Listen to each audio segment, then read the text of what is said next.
Hello guides, नमस्कार। नई शुरुआत चैनल में आप सभी का स्वागत है। सो गाइड्स, आज अपन लगाएंगे 15 क्वेश्चन और देखेंगे अपनी तैयारी का लेवल। करते हैं तैयारी अपनी शुरू, क्योंकि अपन देखते हैं पर्यावरण अध्ययन जो सब्जेक्ट है वो हर प्रतियोगी परीक्षाओं के लिए पूछा जाता है, या चाहे वो एमपी टेट हो, सी टेट हो, सभ्यता शिक्षक हो, और या फिर अपन कोई भी प्रतियोगिता कंपटीशन एग्जाम ले लेते हैं, उन सब में पर्यावरण अध्ययन बहुत बेहद महत्वपूर्ण विषय माना जाता है। सो गाइड्स, अपन लगाते हैं 15 क्वेश्चन और देखते हैं अपनी तैयारी का लेवल। जैसे हम देखते हैं सभ्यता शिक्षक में 15 नंबर का जो 30 नंबर का जो पेपर होता है उसमें 15 अंक पर्यावरण से संबंधित होते हैं, और 15 अंक जो पूछे जाते हैं, सीटेट हो या व्यापम हो कोई भी, तो उसमें जो 15 नंबर पेडागोजी से संबंधित पूछे जाते हैं। सो आज अपन पर्यावरण के 15 क्वेश्चन आंसर देखते हैं। सो गाइड, ज़्यादा देर न करते हुए चलते हैं अपने मॉक टेस्ट की ओर और जानते हैं अपनी तैयारी का लेवल और बढ़ाते हैं अपने स्कोर। और इसी प्रकार तो तैयारी होती है। 102 बार यदि अपन एक ही वीडियो को देख लेते हैं तो जो क्वेश्चन नहीं भी बनते हैं तो वो बनने लगते हैं। देखते हैं फर्स्ट क्वेश्चन क्या है। भारतीय वन संशोधन अधिनियम 2017 में वृक्षों की सूची में से कौन वृक्ष को निकाल दिया गया है? 2017 के वन संशोधन अधिनियम के तहत वृक्षों की सूची में कौन से वृक्ष को निकाल दिया गया है? अब वो वृक्ष नहीं कहा जाएगा। क्या वो आम का पौधा है, आम का वृक्ष है जिसको निकाल दिया गया है, या ऑप्शन नंबर बी बांस के पौधे को निकाल दिया गया है, या ऑप्शन नंबर सी नीम के पौधे को निकाल दिया गया है, या ऑप्शन नंबर डी राइट होगा, इन सभी को निकाल दिया गया है। सो गाइस, जल्दी करिए अपना आंसर कमेंट बॉक्स में। सो गाइस, जो राइट आंसर होगा वो होगा ऑप्शन नंबर बी। बांस के वृक्ष को अब वृक्षों की सूची में नहीं रखा जाएगा, उनको निकाल दिया गया है। चलते हैं नेक्स्ट क्वेश्चन की ओर। क्वेश्चन नंबर 2, काले वन पाए जाते हैं, कहाँ पर पाए जाते हैं काले वन? ऑप्शन नंबर ए भारत में, या ऑप्शन नंबर बी चीन में, या ऑप्शन नंबर सी अफ्रीका में। देखिए, जो काले नोट से या काला धन था वो तो मोदी जी ने हटा ही दिया है। जो मनी था अपने लोगों के पास में, तो मनी से जर्मन, हमारे मजाक करने का यहाँ पे एक ही तरीका था, एक ही ज़रूरत थी, वो भी हमने ट्रिक के हिंट करने के लिए कि काले वन पाए जाते हैं कहाँ पे, या मनी पाए जाते हैं जर्मन में। ठीक है, सो ऑप्शन नंबर डी इसका राइट होगा, जर्मन में पाए जाते हैं काले वन। चलते हैं नेक्स्ट क्वेश्चन की ओर। क्वेश्चन नंबर 3, शंकुधारी वन पाए जाते हैं, शंकुधारी वन कहाँ पाए जाते हैं? ऑप्शन नंबर ए हिमालय में, या ऑप्शन नंबर बी पश्चिम घाट में, या ऑप्शन नंबर सी राजस्थान में, या ऑप्शन नंबर डी इन सभी में। शंकुधारी वन कहाँ पाए जाते हैं? अब जिसने कंपटीशन एग्जाम की तैयारी की होगी तो उससे आंसर बहुत ही इजी है और बन ही जाएगा। तैयारी भी नहीं की है तो ये अधिकतर अपन को पढ़ने को मिल जाते हैं। सो ऑप्शन नंबर राइट है जो इसका, वो है ऑप्शन नंबर सी, हिमालय में पाए जाते हैं शंकुधारी वन। चलते हैं नेक्स्ट क्वेश्चन की ओर। भारत में चंदन की लकड़ी पाई जाती है, कहाँ पर पाई जाती है भारत में चंदन की लकड़ी? ऑप्शन नंबर ए हिमालय में, क्या चंदन की लकड़ी कहाँ पाई जाती है, हिमालय में, या ऑप्शन नंबर बी राजस्थान में, या सी हमारे मध्य प्रदेश में पाई जाती है क्या चंदन की लकड़ी? सो गाइड, जो इसका राइट आंसर होगा वो होगा ऑप्शन नंबर डी, क्योंकि ना ही हिमालय में पाई जाती है, ना ही राजस्थान में, ना ही मध्य प्रदेश में। जो चंदन की लकड़ी पाई जाती है वो पाई जाती है कर्नाटक में। चलते हैं नेक्स्ट क्वेश्चन की ओर। भारत में सर्वाधिक खाद की खपत किस राज्य में होती है? सर्वाधिक खाद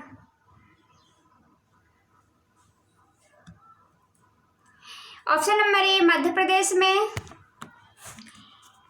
ऑप्शन नंबर बी बिहार में, या ऑप्शन नंबर सी पश्चिम बंगाल में, या ऑप्शन नंबर डी पंजाब में। सो गाइस, जो इसका राइट आंसर है वो है ऑप्शन नंबर डी। सर्वाधिक जो खाद का खरपतवार होते हैं, खपत होती है, तो वो होती है पंजाब में।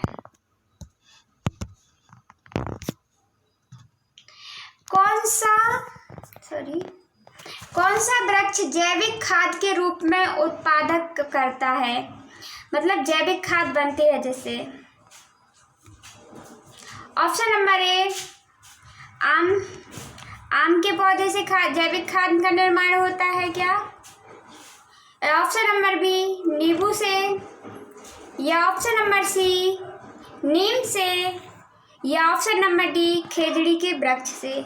सो गाइस, जो राइट आंसर है इसका वो है ऑप्शन नंबर सी, नीम के वृक्ष से जैविक खाद का उत्पादन किया जाता है। क्वेश्चन नंबर 7, शांत घाटी जिम राष्ट्रीय पार्क दर्जा प्राप्त है वह स्थित है, कहाँ पर है जिसको शांत घाटी जिम राष्ट्रीय पार्क का दर्जा प्राप्त है? देखिए, जो आपको इतना तो पता ही होगा कि शांत घाटी कहाँ पे पाई जाती है। साइलेंट वैली जिसको अपन बोलते हैं वो, तो जिम राष्ट्रीय पार्क का दर्जा प्राप्त है। जिम कार्बोनेट राष्ट्रीय उद्यान कहाँ पे? उत्तराखंड में। लेकिन शांत घाटी जिम और दूसरा किसको दर्जा प्राप्त है? सो गाइस, जो राइट आंसर है वो है क्या है, ऑप्शन नंबर ए जम्मू कश्मीर में पाई जाती है क्या शांत घाटी जिम राष्ट्रीय पार्क का दर्जा प्राप्त है जिसे, या option number B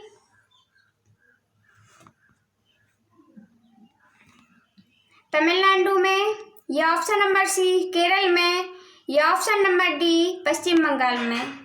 so guys, जो राइट आंसर है इसका वो होगा ऑप्शन नंबर सी,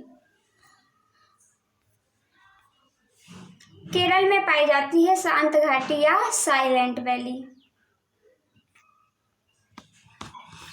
क्वेश्चन नंबर 8 की तरफ चलते हैं। मध्य प्रदेश सरकार द्वारा किस वर्ष मध्य प्रदेश झील संरक्षण प्राधिकरण की स्थापना की गई थी? झील प्राधिकरण की स्थापना किस वर्ष की गई है? 2004 में ऑप्शन नंबर ए, या ऑप्शन नंबर बी 1996 में, या ऑप्शन नंबर सी 2005 में, या ऑप्शन नंबर डी 2007 में। झील संरक्षण प्राधिकरण की स्थापना कब की गई है मध्य प्रदेश में? क्योंकि मध्य प्रदेश से संबंधित एग्जाम में बहुत क्वेश्चन आते हैं। झील प्राधिकरण की स्थापना मध्य प्रदेश में कब की गई है? वो की गई है 2004 को, ऑप्शन नंबर ए। जिसका परफेक्ट आंसर है वो है ऑप्शन नंबर ए। मध्य प्रदेश प्रदूषण नियंत्रण बोर्ड का गठन कब किया गया जिसका मुख्यालय भोपाल में है? मध्य प्रदेश प्रदूषण नियंत्रण बोर्ड की स्थापना कब की गई जिसका मुख्यालय भोपाल में है? 1976 में option number A, option number B 1972 में, या ऑप्शन नंबर सी 1981 में, या ऑप्शन नंबर डी 1974 में। सो गाइस, जो इसका राइट आंसर है वो है ऑप्शन नंबर डी, 1974 में की गई है इसकी स्थापना। मध्य प्रदेश झील संरक्षण मध्य प्रदेश प्रदूषण नियंत्रण बोर्ड की स्थापना, और वो झील संरक्षण की 2004 में की गई थी।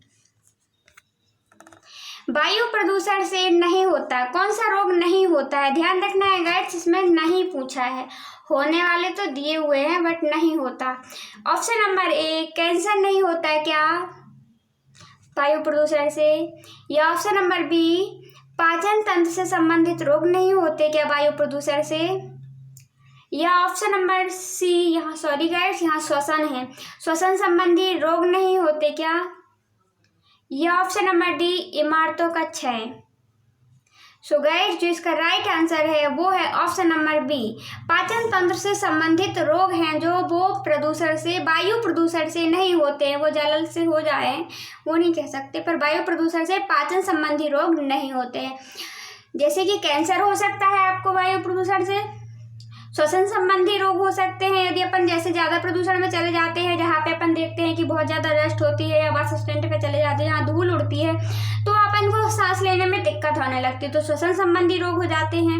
और इमारतों का क्षय, ज़्यादा प्रदूषण होने से अच्छी अच्छी इमारतों का रंग काला पड़ जाता है, तो इमारतों का क्षय होता है। ठीक है, बहुत से अभिक्रियाएं हो जाती हैं, इसके कारण उनका क्षय होता है। सो गाइस जो इसका राइट आंसर है वो है ऑप्शन नंबर बी। देखते हैं नेक्स्ट क्वेश्चन को। संक्रमण के दौरान किसकी संख्या में वृद्धि हो जाती है? हमारी बॉडी में, जो हमारी बॉडी में रक्षा करती हैं, वो किसकी संख्या में वृद्धि हो जाती है कोशिकाओं में? क्या ल्यूकोसाइट की वृद्धि होती है जब अपन को संक्रमण होता है, या प्लेटलेट्स की संख्या में वृद्धि हो जाती है, या ऑप्शन नंबर सी हीमोग्लोबिन की में वृद्धि हो जाती है, या एंथोसाइड में वृद्धि हो जाती है? सो गाइस जो इसका राइट आंसर है वो है ऑप्शन नंबर ए, ल्यूकोसाइड में वृद्धि हो जाती है हमारी बॉडी में। यदि कोई हमारे अंदर संक्रमण होता है, कोई बीमारी होती है, अभी अपन देखते हैं ना सर, जो कोरोना चल रहा है, किसी किसी को हो जाता है, किसी को नहीं होता है, अपन अधिकतर देखते हैं। क्यों? क्योंकि किसी की जो ल्यूकोसाइट होती है वो स्ट्रांग होती हैं, उससे लड़ने के लायक होती हैं। ठीक है, उसकी शक्ति है जो अंदर की, वो उससे उस बीमारी से भी ज़्यादा होती है, तो उसको नहीं होता है, उसको ज़्यादा इफेक्ट नहीं होता है, हो भी जाता है तो निकल जाता है, क्योंकि वो स्ट्रांग होती हैं ल्यूकोसाइट, उनमें वृद्धि हो जाती है। यदि कोई भी संक्रमण हो जाता है तो सबसे ज़्यादा जो लड़ने में उपयोगी होती हैं हमारे अंदर आती हैं, वो आती है ल्यूकोसाइट। सॉरी गाइस,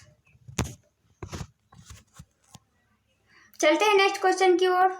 11 का राइट है ल्यूकोसाइट।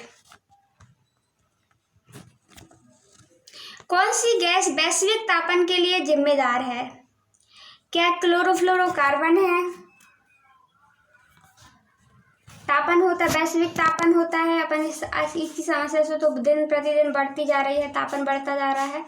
क्या मीथेन गैस है, या option number C carbon dioxide है, या ऑप्शन नंबर डी उपरोक्त सभी? यह सभी हैं।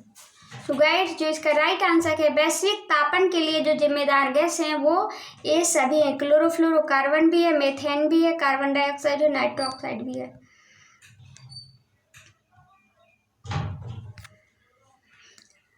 क्वेश्चन नंबर 13, वायु प्रदूषण को कम किया जा सकता है? किससे कम किया जा सकता है वायु प्रदूषण को? क्या वृक्षों के द्वारा कम किया जा सकता है? ऑप्शन नंबर ए।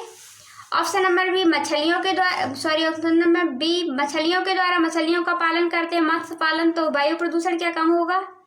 या ऑप्शन नंबर सी जंतुओं का पालन करने से वायु प्रदूषण कम होगा क्या? या ऑप्शन नंबर डी सूर्य के प्रकाश से वायु प्रदूषण कम होगा? सो गाइस जो इसका राइट आंसर है वो है ऑप्शन नंबर ए। वृक्षों के, यदि अपन वृक्ष अत्यधिक मात्रा में लगाते हैं, काटते कम हैं, तो क्या होगा कि वायु प्रदूषण में कमी होगी, क्योंकि वृक्ष ही वायु को शुद्ध कर का एकमात्र साधन दिखाई देता है इस समय। भारत के किस राज्य में पानी पंचायत आरंभ हुई? ऑप्शन नंबर ए केरल में, ऑप्शन नंबर बी राजस्थान में, ऑप्शन नंबर सी उत्तर प्रदेश में, या ऑप्शन नंबर डी महाराष्ट्र में? सो गाइस जो राइट आंसर है इसका वो है ऑप्शन नंबर डी महाराष्ट्र में।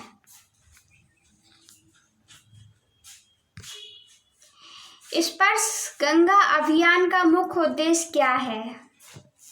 ऑप्शन नंबर ए